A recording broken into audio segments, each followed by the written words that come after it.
She was kneeling, yes, kneeling on the bedroom floor, clipping his toenails. He was scrolling TikTok. His foot rested lazily on her thigh, like she was some kind of footstool. And when she looked up, hoping, just hoping for a glance, a smile, a thank you, he was watching some 20-something shake her body to some mindless song. And he smiled. That was the moment something broke inside her. Not loud, not dramatic, just a quiet snap. Like a thread worn thin from years of trying too hard. She didn't say anything, didn't yell, didn't cry. She just stood up, walked into the bathroom, and locked the door behind her. And for the first time in years, Barbara stared at her own reflection and didn't recognize the woman staring back. Who was this? A maid? A nurse? A mother? No. She didn't sign up to be his mom. She was supposed to be his partner. His woman. His equal. So why had she become the one doing everything? Laundry. Groceries. Cooking. Reminding him to take his pills. Saying sorry to his friends when he acted out. Buying birthday gifts for his mother.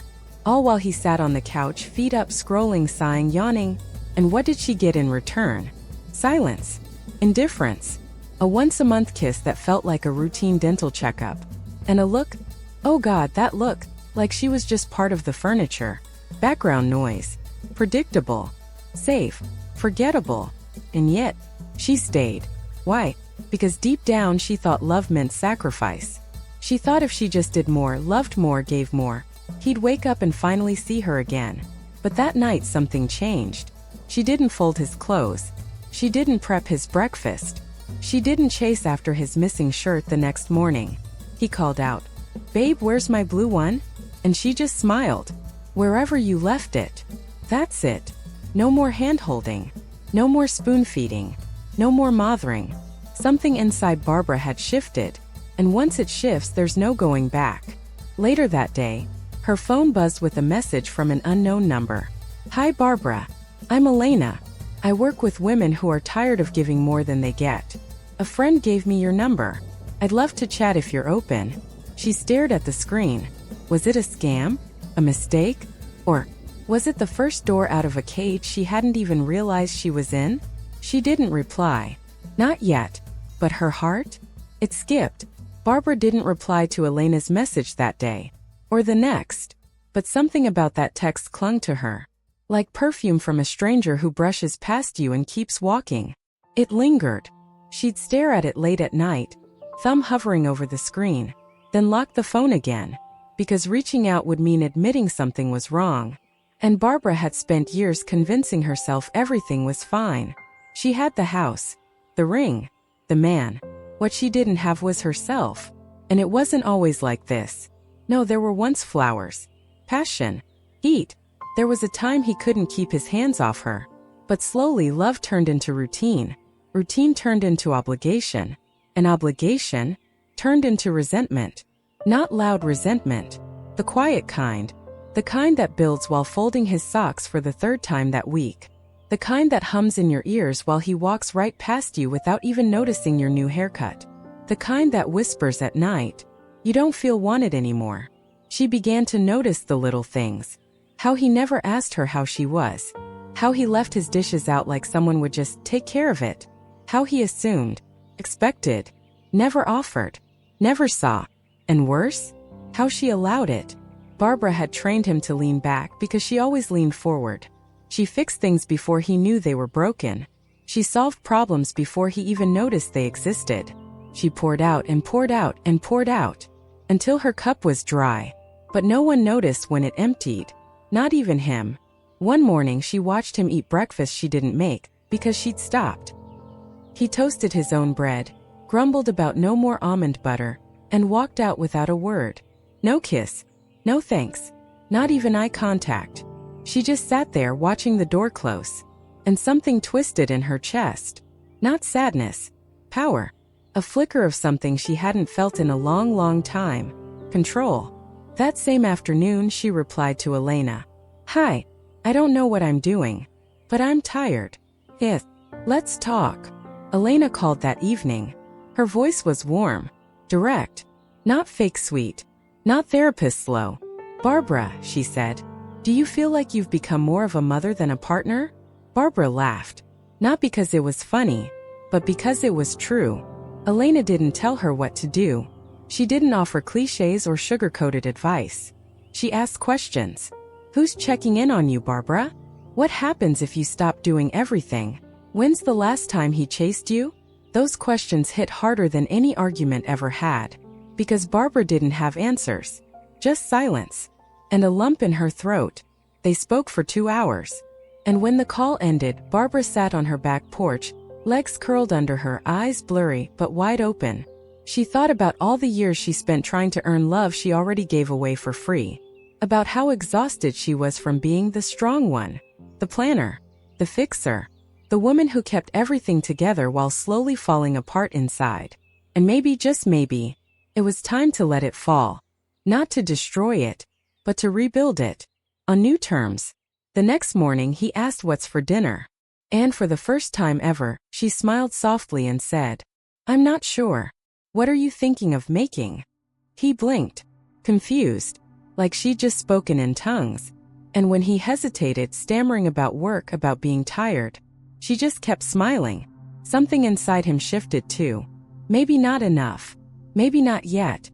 But he stood up, went to the fridge, made a salad, burnt the chicken. And when he brought her a plate, clumsy, overcooked but intentional, she didn't say a word. She just took the first bite. And in that quiet moment, he looked at her differently, like he wasn't sure who she was anymore. And that gave her goosebumps. Barbara didn't expect miracles after the burnt chicken. She didn't expect roses, or apologies, or some grand awakening where he'd fall to his knees and say, "I see you now." That's not how real life works. Real life is slower, quieter, more stubborn, but it was a start. And for the first time, she didn't rush in to rescue the moment. She let the silence hang. She let him feel the weight of initiative. Because that's the part no one talks about, the cost of carrying everything for so long. When you always take care of things, people forget they need to. When you're always 2 steps ahead, they stop walking altogether. And Barbara had walked miles for this man. She remembered the night she stayed up late, ironing his shirts for that big meeting, only to have him walk out without saying goodbye. She remembered cooking his favorite meals after a long day, just to eat alone while he scrolled Instagram in the other room. She remembered initiating every hug, every kiss, every conversation that started with, "Can we talk?" And somewhere in the middle of all that, she disappeared. That's what no one warns you about.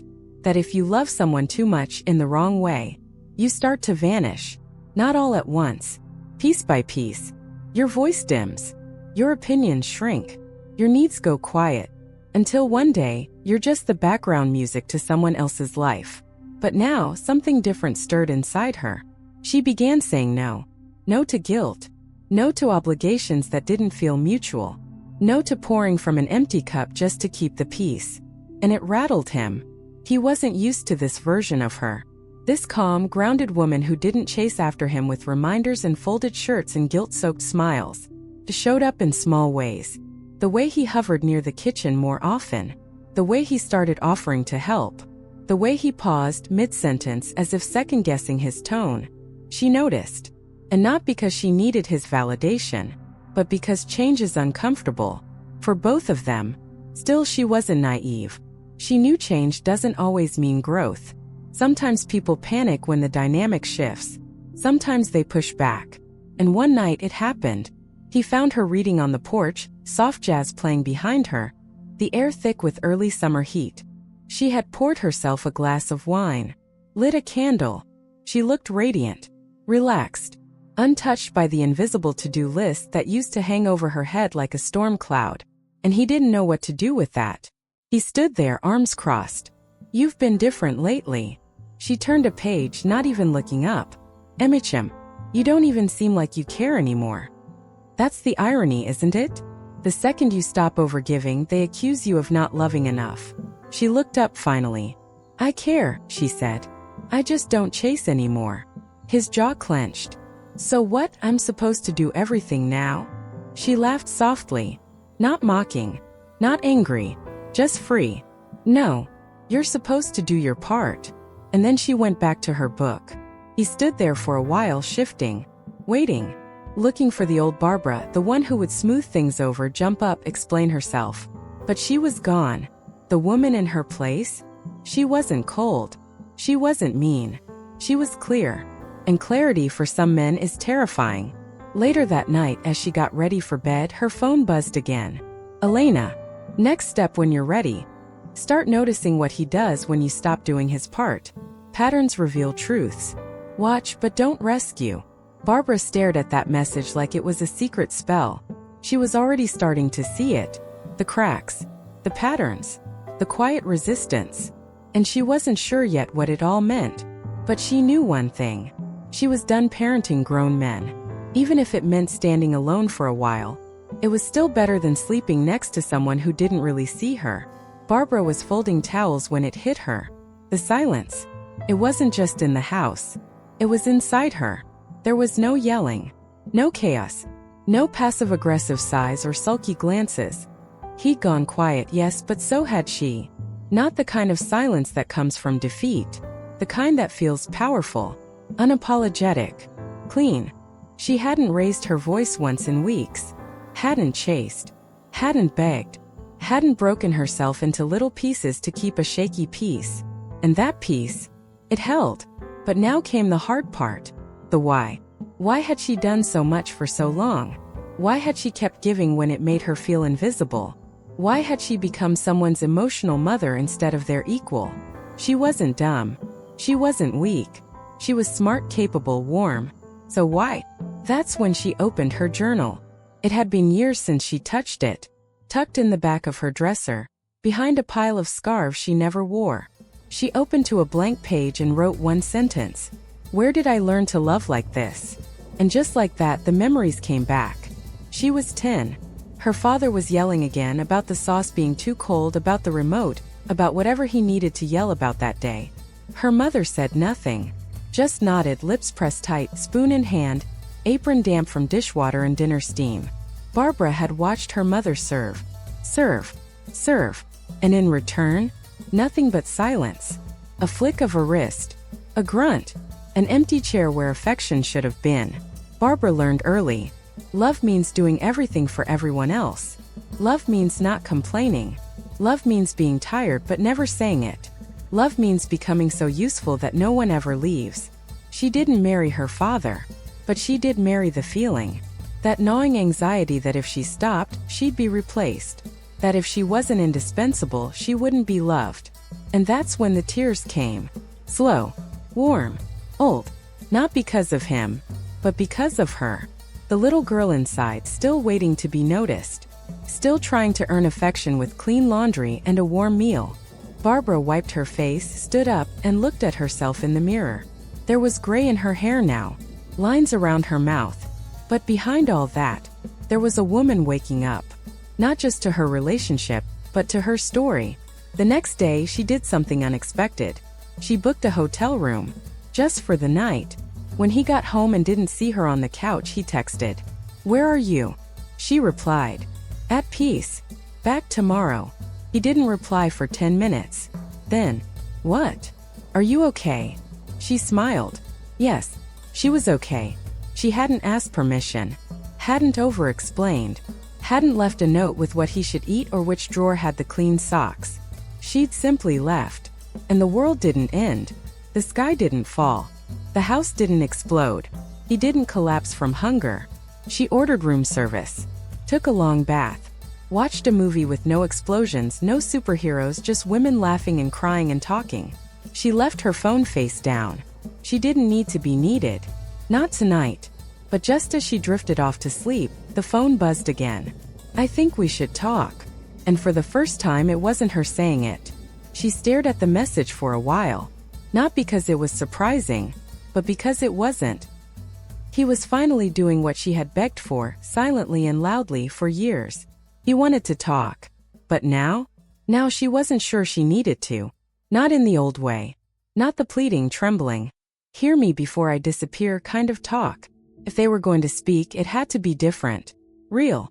So when she walked back into the house the next evening, something about her energy had changed. She didn't walk in with groceries. Didn't start tidying. didn't fill the space the way she used to, with busyness and apology and that old ache to fix what she didn't break. She just sat down. He hovered near the hallway like a boy who'd been caught stealing. "You just left," he said. She nodded. "I needed space." He rubbed the back of his neck. "You didn't even leave a note." "That's because I wasn't asking permission." Silence. That kind of silence where all the old dynamics start cracking, and what's underneath is naked. "I didn't know you were unhappy," he finally said. She tilted her head. Not angry, just surprised. "You didn't know," she repeated like she was testing the words for truth. "After all this time." He didn't respond. Barbara had a strange urge then, not to yell, not to cry, but to laugh, because it was always like this. They see the fire only when the room fills with smoke. They feel the absence only when the constant giving stops. They love you once you leave. "I took care of everything," she said softly. "Even your emotional temperature. I adjusted who I was to make sure you felt okay." He sat down. Slowly, cautiously. "Why didn't you just say something sooner?" "I did," she said. "But not with words.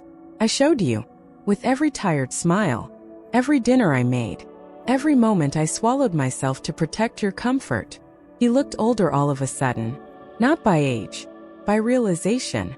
"I thought that was just how you were," he whispered. Barbara leaned forward then, elbows on knees, voice clear.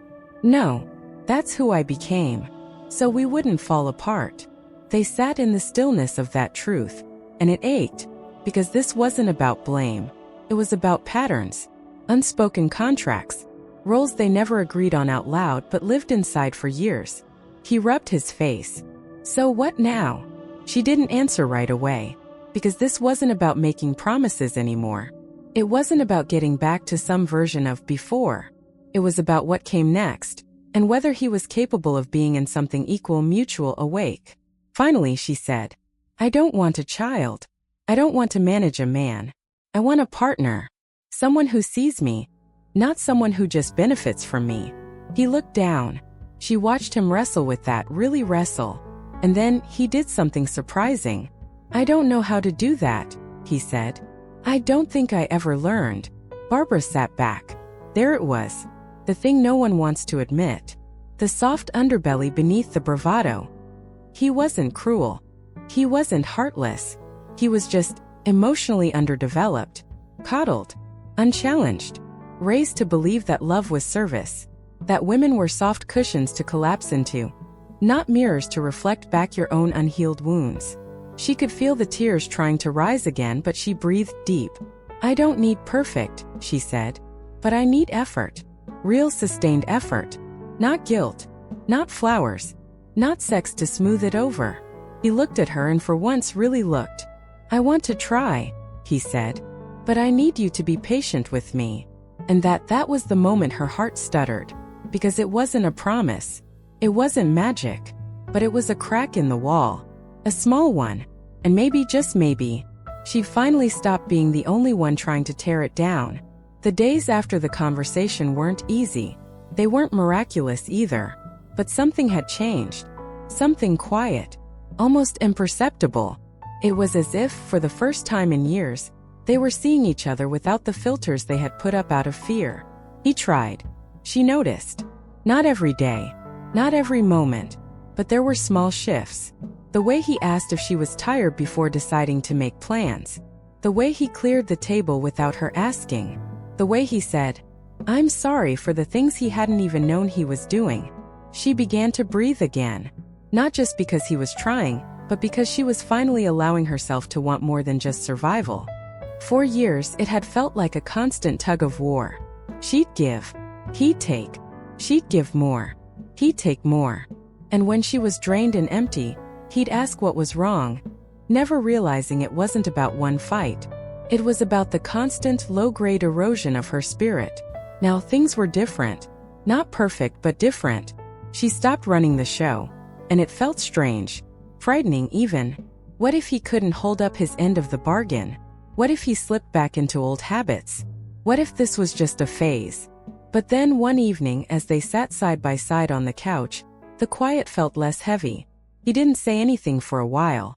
just stared at the TV, his fingers drumming lightly on the armrest. And she let him. Then he shifted, turning his body slightly toward hers. You know, he started almost hesitantly. I used to think love was just about doing for someone, about making them feel safe, making them feel cared for. Barbara didn't respond right away. She wasn't sure what he needed from her words or silence. But she knew in that moment she was finally hearing him, the real him. And I thought, he continued, that love meant never needing to ask for anything, that it meant always taking care of you. But I never realized that I stopped being with you. He paused, his voice cracking slightly. I don't know how to be with you, Barbara. Not like this. She could feel the weight of his honesty, even if it felt incomplete, even if it felt small. It was a start. I don't need you to fix me, she said quietly after a moment. I need you to show up with me, to be here in the ways I've been here for you. He didn't respond immediately, just nodded, and they sat there together in the quiet.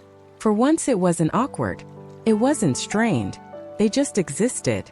The next week he made dinner. It was nothing fancy, spaghetti and garlic bread, but it was his choice. And she sat there watching him, waiting, not for a grand gesture, not for perfection, but for the effort. And when he set the table and sat down beside her, there was no need for big speeches. There was no "I'm sorry" hanging in the air. Just the simple truth. He was trying. And that was enough. But even in that moment of quiet satisfaction, Barbara knew it wouldn't always be this easy. Relationships aren't fixed with one conversation, one change of heart. But for the first time in a long time, she wasn't afraid to lean in and find out. She wasn't afraid of the unknown, of the shifts that could come, of the vulnerability. For the first time, Barbara wasn't clinging to what was comfortable. She was embracing what could be. And that was everything. The days that followed were nothing like the ones before. But they weren't perfect either. There were still moments of tension. Old habits, once broken, had a strange way of trying to crawl back. But Barbara wasn't the same woman who had walked out of that house weeks ago. She wasn't waiting for a grand gesture. She wasn't looking for signs of change that would prove he finally understood her. She had stopped measuring his efforts against a yardstick of how much. Instead, she measured the quiet things, the things you can't really quantify. Like how, when she was feeling down, he handed her a cup of tea without saying a word. Or how, when they were in the middle of an argument, he would pause and listen, not just waiting for his turn to speak. Or the way, when they woke up on weekends, he would hold her close before rushing to get up, just to savor those last few seconds of shared peace. There were no fireworks. There was no sudden dramatic moment where he confessed that he had finally changed. But there were enough small moments that built up. Enough moments that whispered, "I see you." Enough to remind Barbara that she wasn't asking for the impossible. She was asking to be seen, not saved. She learned something in those weeks. It wasn't about fixing a broken relationship. It was about letting go of the need to always be the one holding the pieces together. Barbara had spent years trying to make everything perfect, to make sure nothing ever fell apart. But somewhere along the way, she had forgotten that even the cracks could be beautiful. Even the imperfection could be worth something. He wasn't perfect. She wasn't perfect. But together they weren't broken anymore. One afternoon as they were cooking together, nothing fancy, just chopping vegetables and making a mess, he looked up from the cutting board. "Barbara," he said, his voice softer than usual. "Are you happy?" She paused, her knife mid-slice. It wasn't a question that was easy to answer. It wasn't about saying, "Yes, I'm happy now," with a smile and a sigh. Because happiness wasn't a one-time thing. It was fluid, shifting. But she thought about it for a moment. And then she smiled. Not the old forced smile. Not the smile of someone who just wanted things to be okay. But a real quiet smile. "I'm getting there," she said. "And I think you are too." He nodded, his eyes meeting hers. And for the first time she realized how far they had both come. He wasn't just showing up anymore. He was present in a way he hadn't been before. Not because he had to be, but because he wanted to be. And Barbara? She wasn't asking for anything more than that. They didn't need to be perfect. They just needed to keep showing up for each other. Even on the days when it felt like too much. Even on the days when silence was louder than words. But the difference now, she didn't have to do it all. She wasn't carrying it alone. And that was everything. Thank you so much for watching today's video on her love blueprint. I hope Barbara's story has inspired you to take a closer look at your own relationships and see where you might be overgiving, over-nurturing, or not allowing your partner to show up for you in the ways you truly deserve. But this is just the beginning. Next time, we'll dive into setting healthy boundaries and how to stop self-sabotaging your own happiness in relationships. We'll also explore the dynamics of emotional independence, how you can be strong on your own without losing the connection with your partner. So I want to know, what has been your biggest takeaway from today's video? Do you think it's time to let go of the old patterns and step into something more balanced? Drop your thoughts in the comments below. I love hearing your stories and insights. If you haven't already, be sure to subscribe and hit the notification bell so you don't miss out on any of the valuable content we'll be covering. This is a space where we're not just learning about love, we're rewriting the blueprint of it. Remember, you are worthy of a relationship where both partners are equally invested. You don't have to do it all. You don't have to fix anything. You just have to show up, be seen, and allow yourself to receive. So take a deep breath, trust the process, and keep moving forward with confidence. Thank you again for being here, and I'll see you in the next video.